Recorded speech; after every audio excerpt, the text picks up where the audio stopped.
how to clear Apple Music cache. So cache is temporary files and back data, things that are in the back end of the app.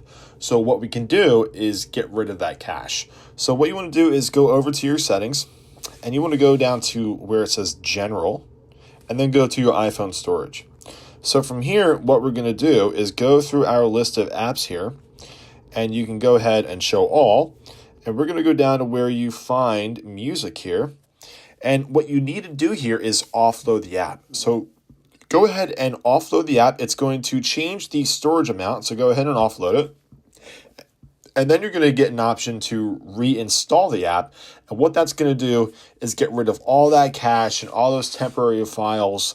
And then you'll be able to have the newest version of the app as well. So there's two pros to this. You get rid of the cache, and you also get the newest version of the app itself because it force updates the app.